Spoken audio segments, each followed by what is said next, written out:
Hi friends, welcome to Vinayaka kitchen. எல்லோரும் எப்படி இருக்கீங்க? இன்றைக்கி நம்ம விநாயகா கிச்சனில் 5 ரூபா பிஸ்கட் பாக்கெட்டில் குலாப் ஜாமுன் எப்படி செய்யலாம் தாங்க பார்க்க போகிறோம். வாங்க வீடியோக்குள்ளே போகலாம். இப்போ இதில் 12 பிஸ்கட் இருக்குங்க. நம்ம இதை உடச்சி சேர்த்துக்கலாம். 5 ரூபா பாக்கெட்டில் நம்மளுக்கு 12 குலோப்ஜாம் கிடைக்குங்க. இந்த மாதிரி உடச்சி சேர்த்துட்டு நைஸாக மாவு மாதிரி அரைச்சி எடுத்துக்கோங்க. இப்போ பிஸ்கட்டை நான் நல்லா நைஸாக அரைச்சி எடுத்துட்டேங்க. அதை ஒரு பவுலில் தட்டி வச்சுருக்கேன். பவுலில் எந்த அளவுக்கு மாவு இருக்கோ அதே அளவுக்கு நீங்கள் சுகர் எடுத்துக்கோங்க. இப்போ பாகு காய்ச்சிடலாம். இப்போ ஒரு பாத்திரத்தில் 1/2 கப் சுகர் சேர்த்துருக்கேன், 1/2 கப் தண்ணி சேர்த்துக்கிறேன். இது நல்லா கொதிக்கட்டும். நம்ம கம்பி பதம் பார்க்க தேவையில்லை. நீங்கள் தொட்டு பார்த்தீங்கன்னா லைட்டாக பிசுபிசுப்பு தன்மை இருந்தால் போதும். இப்போ நம்ம உருண்டை பிடிச்சி வச்சிடலாம். அரைச்ச பிஸ்கட்டை சேர்த்துக்கிறேன்.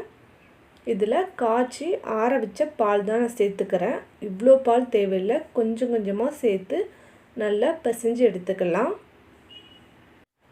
இப்போ இதில் கொஞ்சம் நெய் சேர்த்துக்கிறேன். நெய் சேர்த்து மாவை நல்லா பிசைஞ்சு எடுத்துக்கலாம். எதுக்காண்டி நெய் சேர்க்குறோன்னா மாவு கையில் ஒட்டாமல் வரணும், அதுக்காண்டி சேர்த்துக்கிறேன். இப்போ இந்த அளவுக்கு மாவு பிசைஞ்சது போதும். இப்போ நம்ம உருண்டை பிடிக்க ஆரம்பிச்சிடலாம். கொஞ்சமாக மாவு எடுத்துட்டு உள்ளங்கையில் வச்சு நீங்கள் லைட்டாக அழுத்தம் கொடுத்தீங்கன்னா போதும். நம்ம உருண்டை ரொம்பவே சூப்பராக வருங்க. பாருங்கள், எந்த ஒரு வெடிப்புமே இல்லாமல் நல்லா வந்திருக்கு. இந்த மாதிரி எல்லா உருண்டைகளும் நம்ம உருட்டி எடுத்துக்கணும்.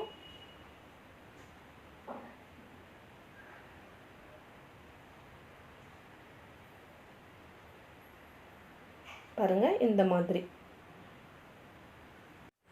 மாதிரி எல்லா உருண்டைகளையும் உருட்டி எடுத்துக்கோங்க. இப்போ சீனி பாகை தொட்டு பார்த்தா பிசு பிசுன்னு இருக்குது. இந்த அளவுக்கு இருந்தால் போதும்.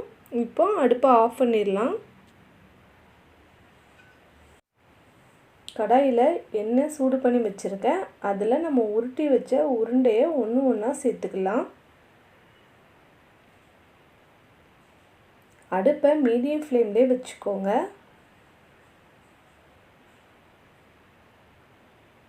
இப்போ இது நல்ல பொன்னிறமாக வந்தோன்னைக்கு நம்ம எடுத்துடலாம்.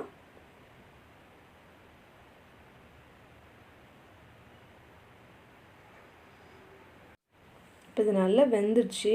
இதெல்லாம் நம்ம எடுத்து டைரெக்டாக சீனி பாகில் சேர்த்துடலாங்க. இந்த மாதிரி எல்லா உருண்டையும் சேர்த்துட்டு நல்லா ஒரு ஸ்பூன் விட்டு மிக்ஸ் பண்ணிடலாம்.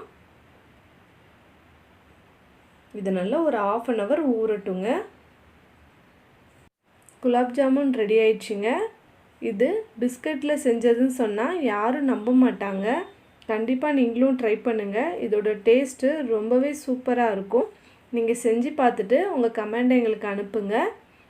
இந்த வீடியோ பிடிச்சிருந்துச்சுன்னா ஷேர் பண்ணுங்கள். Thank you friends.